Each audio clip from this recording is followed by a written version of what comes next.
Welcome to Golf Smarter Mulligans, your second chance to gain insight and advice from the best instructors featured on the Golf Smarter podcast. Great golf instruction never gets old.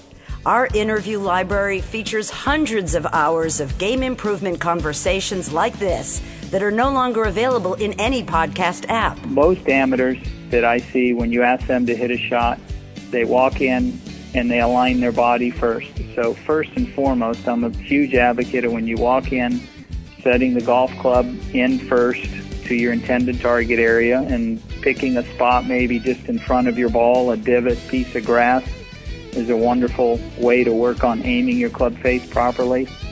And then taking your stance and getting your body relatively square and in line with that. Again, if it's somebody who tends to shape the ball a certain way, slice and hook, well then that aim may change a little bit more to the right or left. But in general, if you can get to where you're aiming the club face properly to your intended target, then simply just getting your feet and hips and shoulders in a square or aligned position to where the club face is, you're going to be in business. With another interview from the archives of Golf Smarter, here's your host, Fred Green. Our guest today came to us from a Golf Smarter member, Jimmy Masters, whose brother has been named multiple times as a top 100 instructor by Golf Magazine, and whose client list includes PGA Tour player Nick Watney, Canadian Tour player Jason Higdon, and NFL quarterback Trent Dilfer. How's this for a great name for someone who makes a living in golf? Tommy Masters. Welcome to the Golf Smarter podcast, Tommy. Thanks, Fred. It's great to be a part of it. Well, it's a joy to have you on because you've got stellar credentials, but the recommendation is what I really loved. I received an email from your brother, who's a Golf Smarter listener, but he's not been a golfer his whole life, has he? He's a new golfer. He's a new golfer. That's my older brother, Jimmy. I have two older brothers, but a very accomplished musician by trade, and he got the golf bug, I would say, maybe 3 years ago, and had really never had played any, in the past, and now he's hooked. Now, did you obviously didn't have a golf family? Did your father or your parents play golf as well? My father was a golfer. He was a very good golfer, in fact, and a good athlete. Was an All-American baseball player at Boston College and was drafted. Hockey player as well, and he bought my mother a set of Patty Bergs, and they never got used, and I was about 10 years old, and I decided to take them out and give them a whirl, and that's how I got started. But my dad was an avid, couple times a week player, and didn't really push me to play, but thank goodness he bought my mom a set of clubs because that's what got me started. Well, what a perfect name to have to be a golfer, Masters. I love it. Yeah, it's a great one. I took my son actually last year to the Masters, so every time we went in the shop and spent money and I broke my credit card out, we had a lot of people talking to us. Oh, that's pretty good. That's pretty good. So you are doing primarily instruction these days. Mm-hmm. And you're in Clovis, California. Share with us where Clovis is. Well, the club I teach is in Fresno, California, the Central Valley, 120 miles north of Bakersfield and probably equal distance south of Sacramento. Oh, I know we have listeners in Fresno, yeah. At a wonderful private facility, San Joaquin Country Club. In fact, we hosted the Mid-Amateur some time ago, I think about 8 years ago maybe here. And I hold the title of Director of Instruction here. So I teach full-time. And I see in your resume here that you also were an instructor at the Pebble Beach Golf Academy. I was. Why would you leave that?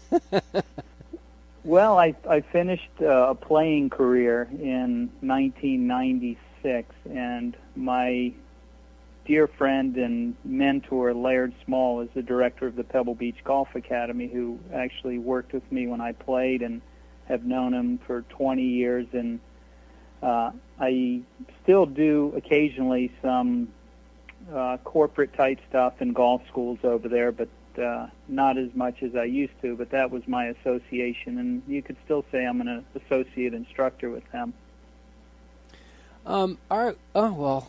Laird Small is legendary as a golf instructor. He is, and he's just been a dear friend, and gosh, we chat every week and share ideas, and he's just been a great part of my life. Fabulous. Well, let's talk about instruction for a while. We've received some questions from listeners, and I've had conversations with people who have some things that they would like to find out. But let's talk about when you're giving lessons.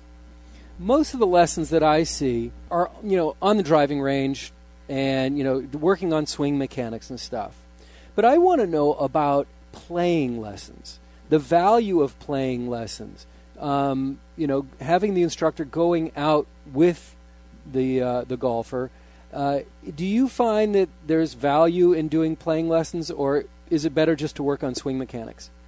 No, tremendous value. I one of the things I try and do with all my students, regardless of their skill level, is I tell them that golf is a unique sport. It's practiced in a completely different environment than it's played.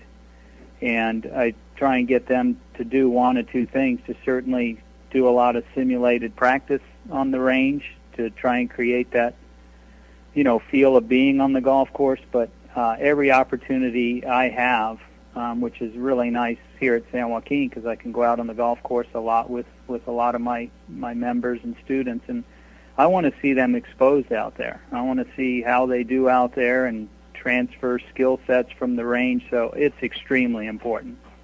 Yeah, it seems to be that there are a lot of scratch golfers on the driving range. Mm-hmm. I agree. but it doesn't always translate. Why? Why is it so difficult to take it from the range to the course? Well, I think again that a lot of people are not taught how to practice effectively.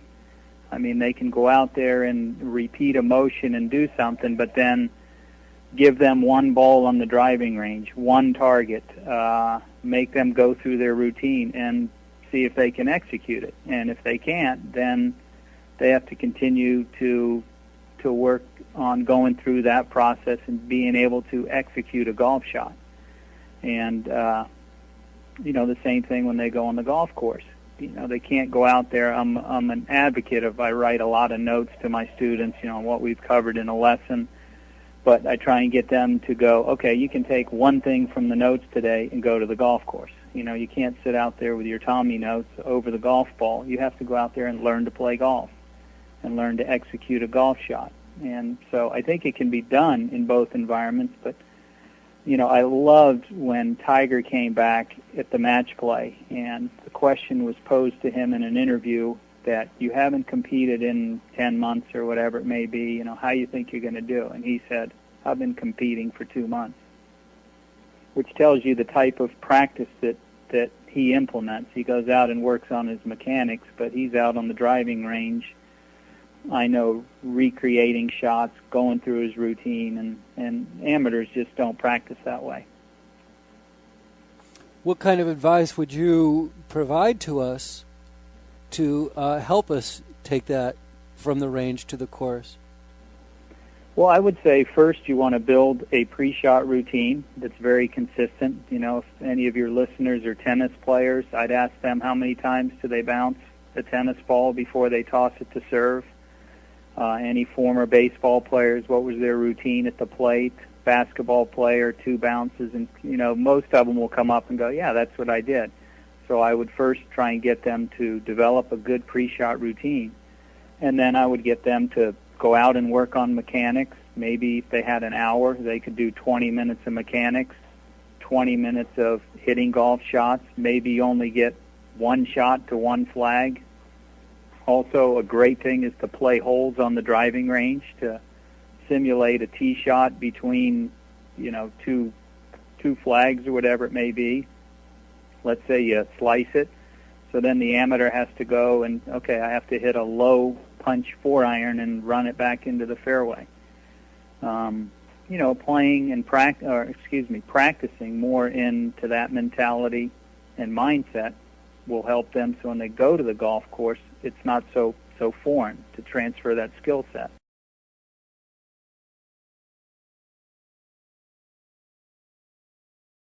Where does the mental game fit into all of this? Well, it should fit into your practice, certainly. And again, I think that's what's so important about having a good pre-shot routine is I tell a lot of my students that a lot of the players on TV, that's all they're paying attention to, is going through a step-by-step process, pre-shot routine, because that can help clear your mind if you're nervous, anxious, or whatever it may be. But also on the driving range, I love to pay attention to my students and seeing how they react after a golf shot on the driving range. How are they emotionally? How do they recover? Certainly that gets much more exposed on the golf course. But again, I think practicing in this manner, trying to see how you feel after you hit a bad shot, take one practice swing that felt right, et cetera, that the mental people can train their mental game certainly in the practice facility, and I think most of them again are practicing their mechanics, but not necessarily practicing a routine or visualizing a golf shot. I mean, it's amazing. I've been on the golf course with 22 handicappers, and I've said, hit a high draw into that pin, and they'll look at me like I'm crazy. I'll go, just try it. Try and hook the ball. And if they sometimes picture it and just feel it, it surprises them that they could pull it off. I would be surprised if you asked me to do it. Yeah. Okay, and you forget it. Shaping the shots just ain't going to work with me. You mentioned that you like to see how they react in their practice on the range, and that tells you more about how they're going to react when they're on the course. What is it specifically that you're looking for or you're looking at? Well, I tell people that emotions, fear, hate, anger, lust, et cetera, come on us in a moment. We see a good-looking lady. We see something that scares us. Fear strikes us instantly. We don't know where it comes from. But then it's our job to decide how long we want to hold on to that or what we can do with that. So in golf, you miss a bad shot, anger shows up immediately, a la Tiger Woods. He expresses his anger, but he lets go very rapidly, obviously, and then gets excited to go hit his next golf shot. And I think that most amateurs need, regardless of how they react after a golf shot, understand the importance of, okay, that's done. All I can do now is go pay attention to my next golf shot. And sometimes, a lot of my junior players will miss a shot. They throw the club in the bag, and I watch them walk down the fairway, their shoulders slumped. And if you watch Tiger again, miss a shot, might bury the club in the turf, say a bad word, but if the camera stays on there, he usually rehearses a golf swing like he wanted to make. Then he tosses the club to his caddy and moves forward. So those things, pre-shot routine, what we do before we hit a shot, but I think what we do and how we react and handle what we do after we hit a golf shot are equally important. I was just making a note before you said that to ask you about obviously the importance of a pre-shot routine. You've definitely laid out for us, but the importance of a post-shot routine. I know that Glenn Albaugh, I've talked to him about a post-shot routine, and I'm sure you've worked with Glenn. But the post-shot routine, the importance of that, and how to develop one without letting your emotions get in the way of it. Mm-hmm. Well, and that Glenn, I was going to go right there as another very dear, close friend, and has been a great mentor in that department. He sometimes I think they call it an anchor as well after you hit a shot, but he's been instrumental in educating me on the importance of what we do after we hit a golf shot. And everyone is different. Everyone reacts different, handles it different. But again, to most of your listeners and the amateurs out there, I'd say when you're practicing, again, that's a great thing to be paying attention to. Building a routine, hitting a shot, seeing how you react. If you're taking lessons and you have a certain swing feel that you need, well, maybe you just replenish it after that bad shot, which will help you prepare for your next shot. So interesting and so important. I think one of the other things is that you have, in this sport, you are going to miss a lot of golf shots. I try and get everyone to be as excited as they can to go hunt that ball down and see what they can do with it on the next shot. That's how I love to play the game. And we are in an era of watching a gentleman play golf from all over the planet, and probably the best player that we'll all ever see in our lifetime, which is Tiger Woods.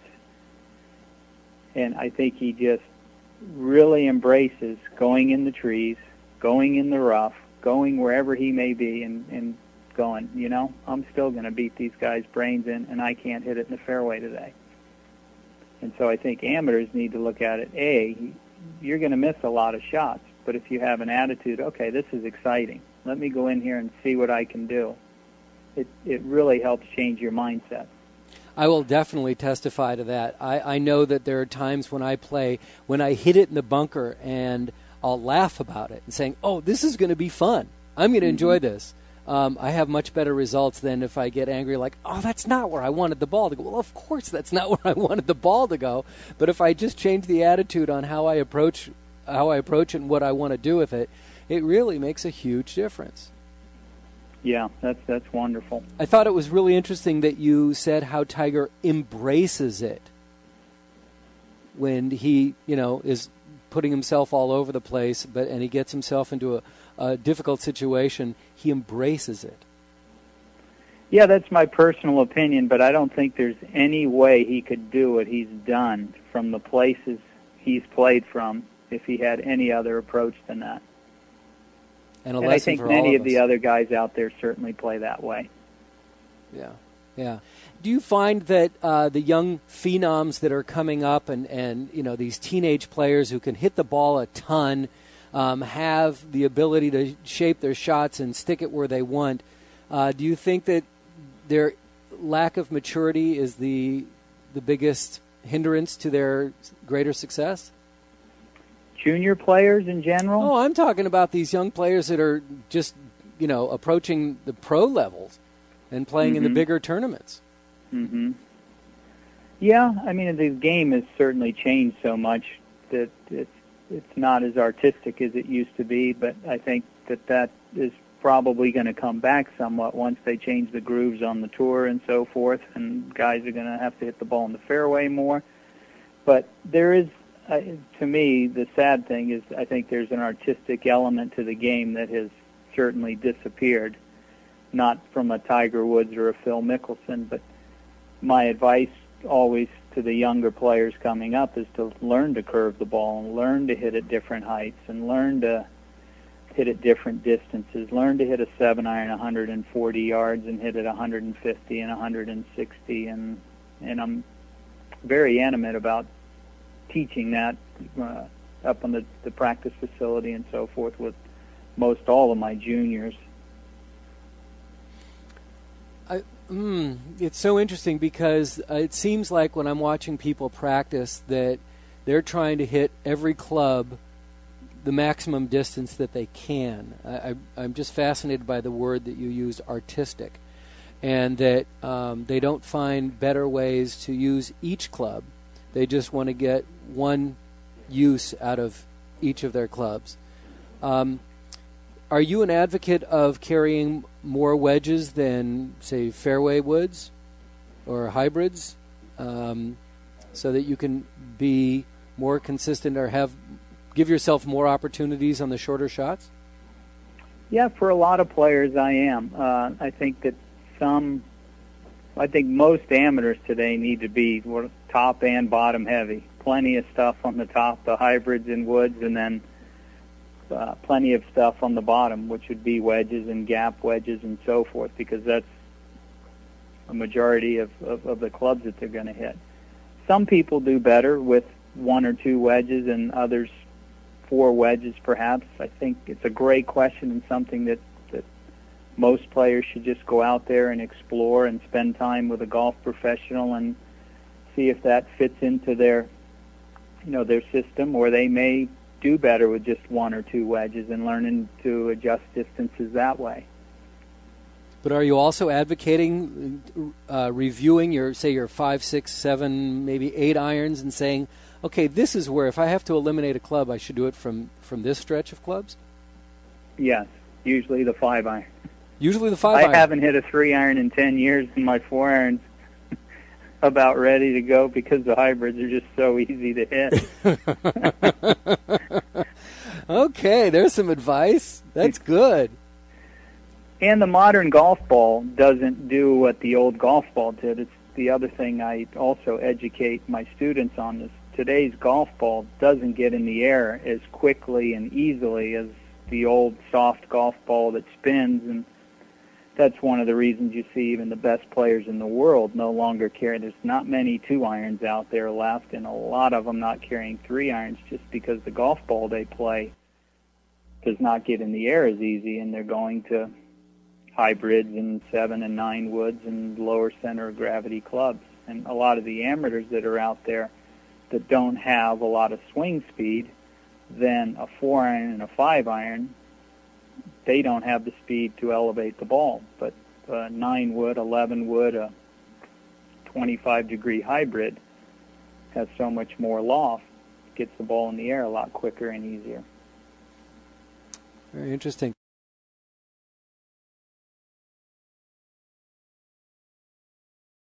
Let me go to a question that we received from a listener, and they want to talk about technique and things like that. But we have another one that I'll get to later about having a golf school. But here's one from M. Shedlock of Lebanon, Pennsylvania. And he wants to talk about pitching technique. He said, ever since I had my left knee replaced, my pitching has become a disaster. I'll blade, chili dip, shank, to the point where I've lost all of my confidence. I now use left arm only. At least I can put the ball on the green and hope to putt. Any advice would be appreciated.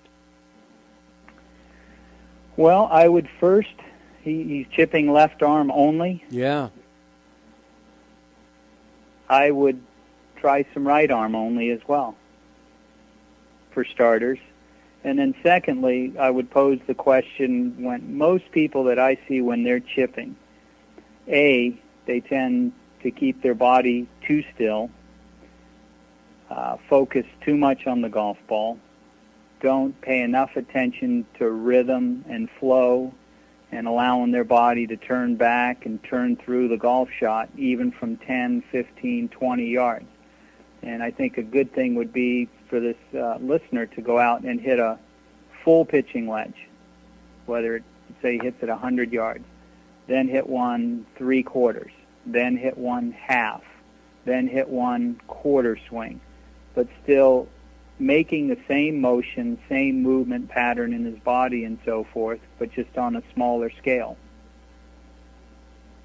Because I see so many people that get into pitching and maybe not chip and run, but shorter chips, 20, 30-yard pitches. And a lot of my students, and for me in particular, I feel like that's the same motion as I make on a big swing. I don't get more still or use more arms, less body, et cetera, et cetera. And so I think that would be a great place for him to start. I also think that a very telling thing about his question was the fact that he recently had his left knee replaced. You advocate fitness on your website at TommyMasters.com. Maybe he needs to do some more rehab or get into a regular fitness situation program. That could be. And maybe it's early post-surgery to where he might be tender and stiff still in his knee. But my experience with everyone that's had a knee replaced is their golf games get much, much better because they had it replaced because of pain and lack of movement, and they do such a great job on knee and hip replacement now that he's probably going to be a happy camper once it heals and he's feeling better. He's probably going to be able to move his knees better and move his body better with his new knee. Well, Em, I hope you're doing well. I hope you recover well and keep us updated on how your game is going. Here's a question from Dana Olson of La Crosse, Wisconsin, saying that every time I see somebody showing how to hit a flop shot, it's normally fluffed up or at least a good lie in the rough. Is it possible to hit from the fairway grass, or if so, should you take a divot? There's a great question. I am not a fan of a divot. What most amateurs don't understand, number one, is what bounce is on a golf club.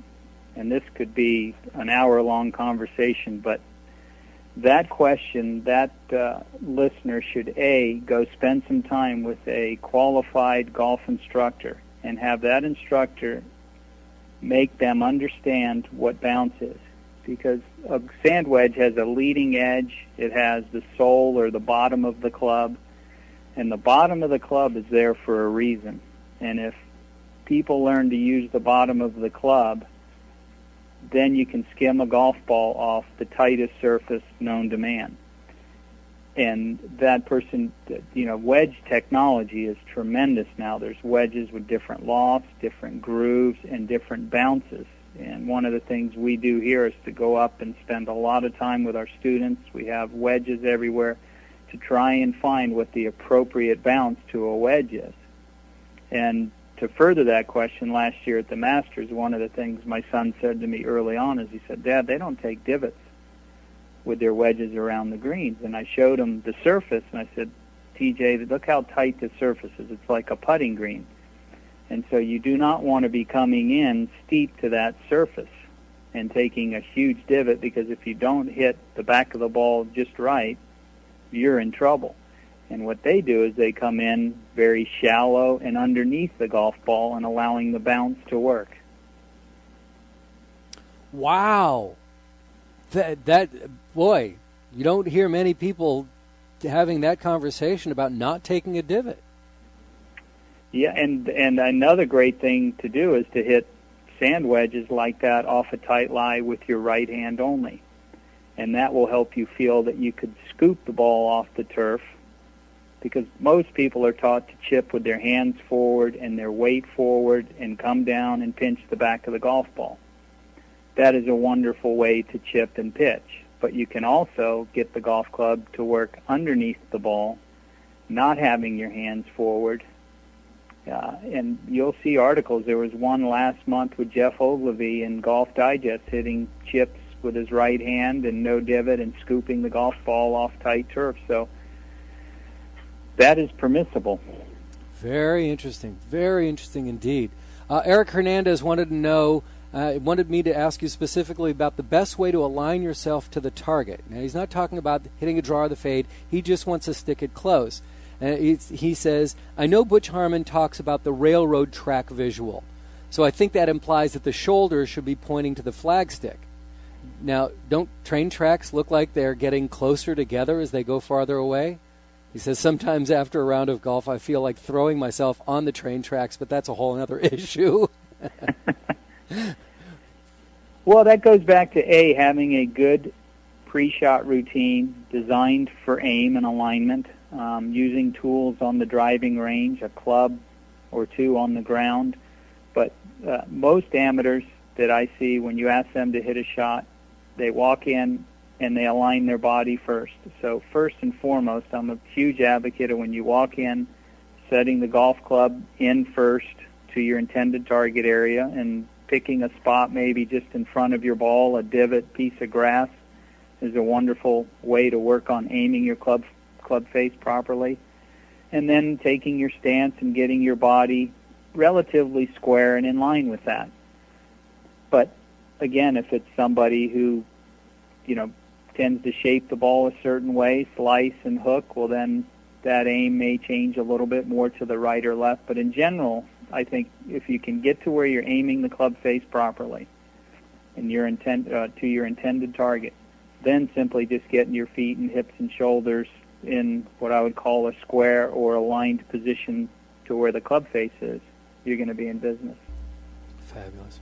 All right, John Barton had a quick question. He says he's about to launch a golf school in Japan. What 3 pieces of advice would you give to someone with relatively little experience in that field? And the first one can't be don't do it. No.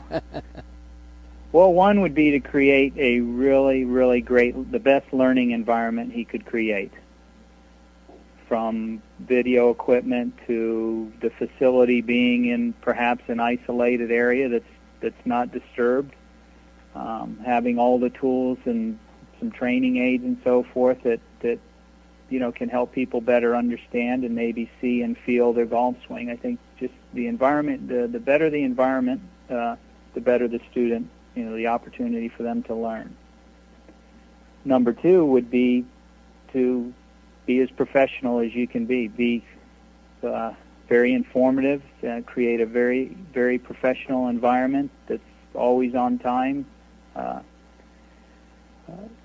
treats people well, has, the service end of things are great because people like to be treated well. They like to feel comfortable. So I think that's very important. And number 3 would be to be a great listener as well as a great talker.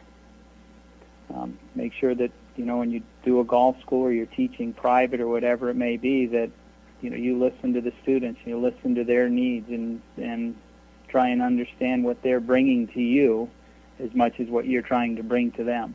Fabulous. Well, now we know why you've been named by Golf Magazine numerous times as one of the top instructors in the country. Tommy, these were great answers, and I really appreciate your time. Thanks, Tommy. Thank you, Fred.